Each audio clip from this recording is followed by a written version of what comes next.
You're watching E.T.N. Share and subscribe. Now, everybody knows that Amazon Prime, they've been doing very well with their shows. The Boys is their most watched show in the last 2 weeks. Obviously, that was a very good show. We have a review here on E.T.N. For those of you who haven't seen it, you can check it out. Now, they have a Lord of the Rings series that's going to be coming very soon. And very interesting, when we look at streaming shows, like shows on Netflix, Hulu, whatever, generally a new series or series, whatever, has anywhere between 8 to 13 episodes a season. Lord of the Rings is going to have 20 episodes in its first season. Now, to me, that makes a little bit of sense when you consider the amount of content and lore that is involved with Lord of the Rings. And from what I understand here as well, Amazon only has the rights to a certain age. They don't even have rights to the whole thing. They only have rights to the second age on Middle-earth.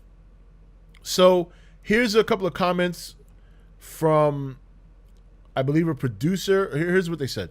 Logically, you try to bundle all the scenes that take place in one location and film them so that you have it done. Don't have to return to the place several times, but this also implies that everything has to be clear at the start of filming. You have to know the end. There's supposed to be 20 episodes for the first season, so until they've decided what the end is going to be, they can't start filming. But they want to do 20 episodes. The Tolkien estate, which I'm assuming is Tolkien's family, insists that the main shape of the second age is not altered, which is the age that Amazon has the rights to do. They cannot do anything else. They can't do anything before. They can't do anything after. In this age, Sauron invades Eriador, is forced back by the Númenorian.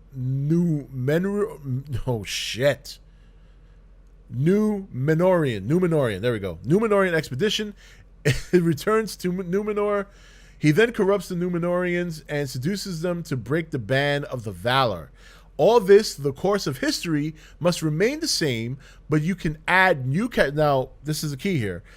Everything in the lore has to remain the same, but they can add new characters and ask a lot of questions like, what has Sauron done in the meantime? Where was he after the Morgoth was defeated? Theoretically, Amazon can answer these questions by inventing the answers since Tolkien did not describe it. But it must not contradict anything which Tolkien did say. That's what Amazon has to watch out for. It must be canonical. It is impossible to change the boundaries which Tolkien has created. It is necessary to remain Tolkienian, which I guess is Lord of the Rings slang for being canon. The first and third ages are off limits.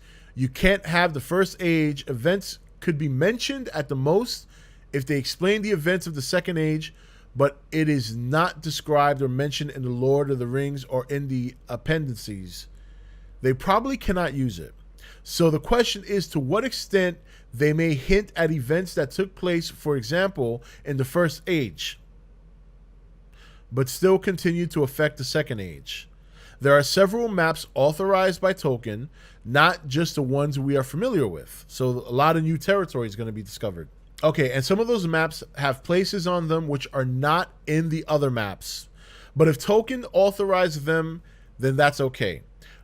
So it's a bit of a minefield. You have to tread very carefully, but at the same time, there is quite a lot of scope for interpretation and free invention.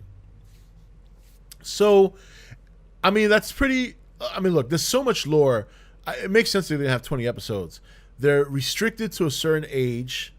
They can reference what happened in the other ages, but they cannot do anything within the story of the second age that contradicts whatever happened in the other ones. So basically, they have to stay on point. Even though they can bring in new characters along with whatever characters they have access to, they have to make sure that those characters make sense within the story, and they have a lot of new lore that none of us have seen, which is a good thing. So we're going to see other parts of the Tolkien universe within the Lord of the Rings universe that we have not seen yet, including new locations and new story elements. Older story elements that we're familiar with can be referenced, but they cannot be contradicted by the new story. So I'm kind of excited for this. Number one, it's a long season. Number two, it's new stuff. It's new content. It's stuff that has not been put out. It's lore that we haven't seen yet. And that's a good thing, because basically that means that we're not going to get a TV show rerun or a TV show remake of The Lord of the Rings. So I think that's really good. I think that's really cool. Thank you for watching E.T.N. Click here to watch more content. Don't forget to leave a comment. Also, make sure you like and share this video. If you want to know when the next video is up, click the notification bell next to the subscribe button. And most of all, make sure to click that subscribe button for regular content.